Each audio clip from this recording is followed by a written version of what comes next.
Welcome back, everybody, to the Enemy's Perspective, a UteNation podcast, where today we're discussing the College Gameday matchup of the week, Cincinnati Bearcats at Utah Utes. Our guest today is Eric Lilly from the Bearcat Bunch and the Chatterbox Bearcat Podcast. Eric, thanks for taking the time to talk ball with us today. Hey, thanks for having me, Matt. Excited for this game, and there's a lot to talk about with the off-the-field stuff, the on-the-field stuff. It's a big one. Yeah, this is a big game that honestly I didn't expect preseason. But talking about that, Cincinnati, they had a rough loss to start the season to Nebraska. Since then, they've been on a tear. 7-game win streak, undefeated in conference play. How are things feeling in Cincinnati right now? Yeah, it's funny you say the preseason thing because every single Cincinnati fan said all offseason is like, looking at our schedule, Utah's the only loss, like the only guaranteed, like just Sharpie it now. And now we're here losing one game and the spread's 10 points. It feels like it's a loss, right? But the team looks good. It just looks like we're watching a really good football team in Cincinnati. We don't really turn the ball over. Offensive line blocks well. Quarterback's really good. Tight end's really good. Wide receivers are looking good. And then the defense is like that one big thing looming over the team right now. But vibes are great. The team's not going to say it, obviously, but like I think a fan could sit here and say this is almost like a house money game since we're at 0 conference losses and we play BYU at home. So it does feel like there is a little bit of that. Team does not have that mentality though. So they're locked in for the game. They're excited. And it's going to be a fun one, a late one for the East Coasters. A late game for sure. We'll talk about that in a bit, but you talked a little bit about a lot of the things that have changed this year from last year. But what's the biggest difference? Because last year Cincinnati was 5-7, and this year they've already well surpassed that. What changed the most that's made that impact? It's definitely the special teams. We had probably the worst special teams group I've seen in my life the last couple of years. And the coach got fired, brought in a whole new staff there and new players. And the kicker hasn't missed a field goal in 2 years. The punter is one of the best punters in the country, where field position is really important for us because of the bend don't break defense. So while I just the lack of errors as well. But in terms of the field position, we have to keep flipping the field on teams and making them get 80 yards instead of 60, because that's the reason why our defense has been staying above water right now, I think. So I think that's the biggest change. We lost the Pittsburgh game last year due to special teams, in my opinion. We lost the BYU game 2 years ago due to special teams errors. There's a couple more in there that aren't coming to me, but it's been a night and day change. And then the non-boring answer is the offensive line has just been amazing. And Utah fans know what a good O-line can do. I think we probably have two of the best offensive lines in the country, certainly in the Big 12. So certainly it's given Sorsby more time, and he's just making smarter decisions this year because of it. Special teams is something that I think is really underrated with a lot of football fans and watchers. You don't really think about it until they give up big plays. But when your special teams are doing good, people barely even notice. So it's good that you bring that up, because a lot of people probably haven't noticed the difference that 10 to 20 yards in field position on a punt makes. But another big thing that's changed is Sorsby. You had him last year, but this year he's been on a tear. Tell us a little bit about tell us a little bit about Sorsby. Yeah, and I talked about the line already, so I'll skip that part. A lot of it is we have a lot of weapons. They're all new, so that's why there's a lot of questions around our team in the preseason. Our wide receiver group is completely new, except for the tight end, and they're much improved. That's giving him a little more flexibility with decision making, I think. If you look at our profile on ESPN or something like that, you'll notice running backs, wide receivers, tight ends, there's 9 with over 150 yards. And most of them are over 300. There's 8 with touchdowns. It's a very wide variety of targets he's finding. Yeah. And I think the biggest leap with him, I guess, on this offseason is just it's his second year in the offense, another year with a coach that is a former quarterback. And just he took the offseason very serious. He took the leadership role very serious. He was involved in the recruiting of the weapons that he's working with. All spring, you were hearing about how like the wide receivers are out there with Sorsby after practice, before practice, and it shows. Also, he's taken the next level as a runner. Cincinnati's getting into the red zone, scoring every time, and it's because teams really are having trouble defending the RPO. He is an absolute weapon in the red zone because he's big. Like he's 240 pounds, he's 6'3", and he's a little elusive. You'll see highlights every week of him juking somebody, and it just doesn't really look like he should be. So it's sort of like who do you guard type thing. And when we get to the red zone. Yeah. So you said it shows, and I would agree with that. The stats would agree with that. He has 1,843 passing with 20 passing touchdowns and adding another 425 rushing yards to that and 7 rushing touchdowns. But one of the most impressive things is only 1 interception on the year. So he's done obviously very good at not causing turnovers. But who's his favorite target? It's kind of hard to see. You have Allen, Goody, Royer, and Caldwell, all with 350 yards plus or minus 30. So it's really hard to pick one guy that is your top guy. But who would you see as the top receiver? I think he wants it to be Royer. Royer is a guy that some Utah fans probably know this, but one of the best tight ends in college football. His stats haven't been like amazing this year, but he'll definitely get drafted in the first 3 or 4 rounds. And teams just cover the crap out of him. Like they're all over him. And I think that's part of why all these other receivers are getting involved. But the number one guy for sure has been Cyrus Allen, the transfer from Texas A&M.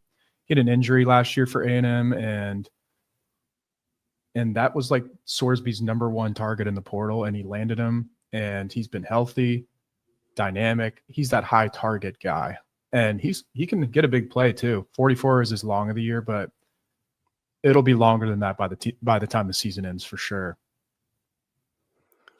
44 is a good number. Wide receivers all look really good. We're excited to see how they can match up against Utah's defensive backs. But let's talk a little bit about injuries. Obviously, it's a part of the game, but Cincinnati, it's just been announced Evan Pryor is going to be out of the game, and that's a pretty major one for Cincinnati. He's your leading rusher. How do you think Cincinnati is going to compensate missing Pryor? Yeah, we went into the season as thinking Pryor was like, we have a thunder and lightning situation here. Tywee Walker is the Thunder from Wisconsin, Oklahoma, and Pryor's the big hitter. He can go 90 yards. He that's what he did last year, but he wasn't like a bell cow. But this year he actually has been getting way more carries than I expected, and he's having a great year. So it is definitely a huge loss for Cincinnati. I would say our running back depth is pretty good. You won't see it on paper with Manny Covey and Chance Williams, but they are trusted by the staff. They've been here for years. They have had decent games. Like Manny Covey had 100 yards versus Texas Tech last year in the air on screen plays, 2 touchdowns. He's electric, but the one thing I will say, and I mentioned this in a couple other podcasts, is that we lose the lightning because the second string and third string running backs we have now they're more like Tywee Walker. They're more bowling ball, knock you over, get the 4 yards, get 5 yards. I think we do lose a little of that explosiveness without Pryor, but I don't think it's why the line's moving in Vegas, put it that way. He's a really good running back. He's not a superstar, but definitely a loss. So why is the line moving then? It changed today, I think, from like 9.5 to 10.5. With that, so Alex tweeted about that right before the show. If I had to guess, I think it's definitely Sharps. You can tell. I think Sharps are kind of buying back into Utah, like with the preseason hype.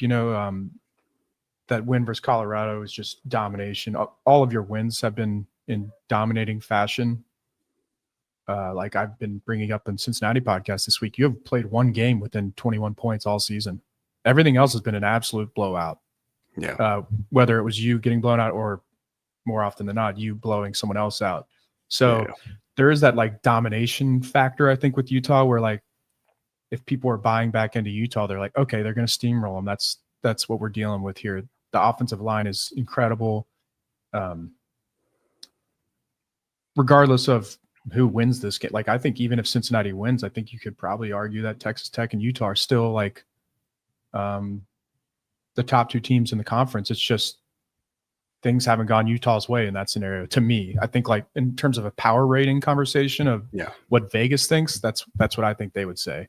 So also game day, nighttime, that's got to be a point, right? Yeah. The environment's going to be crazy. Maybe they're looking at what we did against Nebraska in that environment, because with all due respect to Kansas and Oklahoma State, those are not, cauldrons exactly. Yeah, you hear from a lot of people. Rice Eccles Stadium is different at night, and it's a great environment. Do you happen to be coming this week? I am not, but we'll miss you. It's on my bucket list for sure. I have a lot of buddies going to the game. They're disappointed by the kickoff time, but they're very relieved they did Monday flights instead of Sunday flights. Oh, okay. Yeah, that makes sense. Let's talk about the kickoff time, though. Do you think that late of a kickoff, because that's 10:15 p.m. Eastern, Cincinnati local time, do you think that'll have an effect on Cincinnati's game day routine, performance, and how are they going to compensate for such a late kickoff for them? It will. I actually know for a fact, because I went to the Scott Satterfield radio show last night, and he said the kickoff time made them change their travel plans. Okay. The original plans were to fly out on Thursday and try to acclimate to the time zone. The late kick is actually making them fly out Friday. And what they're going to try to do is stay up a little Friday night and sleep in Saturday, and then try to just have a normal game day routine, pretend it's just a normal night game in Cincinnati. It's funny, the science, there's so many different things you hear with sleeping and travel for sports, and it's hard to know what exactly is the best way, but that's the approach we're taking. And I'm sure the college kids will like sleeping in a little on Saturday. And by sleep in, I think he said 9:30 or 10. So, maybe, sleeping with this kind of a game coming, it sounds easier said than done. Yeah. with those nerves coming. But especially after that flight. Yeah. A flight Friday. Seems weird that they would actually push that to the right, push it later. But I thought so too. They're adjusting, doing what they can. But now let's switch. Let's talk about the game, the matchup. On the offensive side of the ball, if you were Cincinnati and you're making your game plan, based off what you know about Utah's defense, what do you think is going to be the best way to attack Utah? Oh man, see, this is a tough one. It's something I've been thinking about a little, because I use a website called Game on Paper. It has really good graphics and analytics plus it does matchups, so you can click on UC and Utah and see it right there. Yeah. And then I hear on other podcasts, national podcasts, citing that Utah isn't the best at guarding the run. But I look at those scores. I just keep going back to those scores. They're blowouts. Like why would Utah be, the opposing team's down 30, they're throwing the ball. If they run the ball, they're going to get 8 yards. Like they're going to get chunked. So I'm a little worried that run defense that Utah looks a little susceptible to is like game scripty rather than actual not good at run defense. If I had to guess, Utah's very solid at run defense. And I know for a fact that Utah is very elite at pass defense. So I think I would just do our normal approach and just see what happens to start the game. We have to do the run and pass thing. We have to be unpredictable. Whittingham mentioned that in his presser. It's like that Cincinnati's kind of a tough one to read what they're going to do. Or maybe it was it might have been Scally. I forget. Watched too many pressers today. Yeah. But I think the key to Cincinnati's success is going to be unpredictable on offense and try to keep Utah on their toes. And you got to read the defense right. And Utah's defense is always great for a reason because they confuse people. So it's going to be in Brendan Sorsby's hands. This is a huge moment for him to like make a statement for how good he is. Yeah, because Sorsby feels kind of underrated right now. I feel like people are just starting to talk about it, and I think a lot of that comes down to those preseason expectations. But I don't think they're talking enough about him. But if he does well, they will be. With the rush defense, I think part of that, is game scripty. You're protecting against deep passes in a high scoring game, and they get some through. But part of it from Utah's perspective, that's been an unusual issue for Utah has been missed tackles or not following through with the tackle, and they've allowed some really explosive gains from that. The Texas Tech, they had a little screen pass, and I swear all 11 people must have touched that guy, but he still found his way to the end zone. So flip the script, and if you are Utah game planning offensively, how are you going to attack Cincinnati's defense? That's a tough one too. And I've watched Utah a lot this year, and I'd say run the ball. And we do that goofy 3-3-5 that the Big 12 is known for. I don't know how much 3-3-5 you guys have seen yet because you joined the league a year after us, and last year was almost like not a real season for Utah. It wasn't. No, it never happened. Yeah, it's like just some of those reps. It's like, what did you even learn anything? So this year, I'm operating under the assumption that Dampier is going to play personally, and I do think with our DBs, which are small, all of our DBs are under 5'11". Cornerbacks, sorry. Our safeties are big. We really technically should be better at guarding the run if we really want to commit to it. So, if Cincinnati, Satterfield mentioned he wants to put another guy in the box last night. If Cincinnati really commits to the run, I think Dampier really should try to test those small cornerbacks. They're talented, but they're all 5'9", and it looks like you guys are down Tobias Merriweather. That's the tall guy, right? Yes, he is the tall guy. But wide receivers already have an advantage on corners, and your tight ends are huge. Anybody who's watched Utah knows that your tight ends are like all built in a lab. I feel like they're all 6'5", 250, and then that one skinny freshman is a hell of a receiver too. Yeah, Buchanan, the skinny freshman, the Bentley. He's a weapon. The, big built in the lab guy. Yeah, so there you could find some matchups there if somehow corners get stuck on one of those guys for a play. But I would definitely try to start with the run, see what happens, feel the game out. And then if Cincinnati is just overcommitting to the run, then you do the passing thing. Because if Dampier really is banged up, technically I think the best way, if I was a Utah fan, the best way you'd want to win is Dampier running a little less and throwing a little more. Yeah. So, and I think we'll see a lot of Rodgers and Parker, of course. Yep. But okay, let's say it's not Dampier. And just like last week, it's Bert Ficklin, who's, as far as we know, uninjured, 100% healthy, very similar skill set. You think still you got to try to restrict that quarterback mobility and make them throw? I think if Ficklin's starting, that you should really lean into the run to start, feel the game out. I think this is going to be a low scoring game. I don't know if everyone agrees with that. The spread is the total's 56, I think, which isn't high, isn't low. UCF is the best defense we've faced, which, sounds scary to say. UCF has a pretty decent defense. They have athletes, and they held us to 20 points. We got them in the jugular in the first quarter, but they shut us down after that. They made adjustments. We could not put it away. So if Ficklin's starting, I would feel it out on the run game, assume it's going to be a close game, keep yourself in it, and adjust from there. But he looked pretty impressive to me last week. I stayed up for a little of that game. Didn't make it through the whole one, but Holy Moses. Colorado stinks too, but Yeah, that a lot of things allowed for that to happen, but yeah, Ficklin definitely, if anything, I hope he earned a lot of confidence, with himself, for sure. with how he can do that. So now, spinning back to that game plan, we're talking about Utah's offense, but what would be the best way for your defense to attack that offense? I really think we should start right from the top trying to stop the run. Do not let Utah get comfortable with their run game. It's very versatile. You've got multiple running backs. The quarterbacks run. Both of them run. And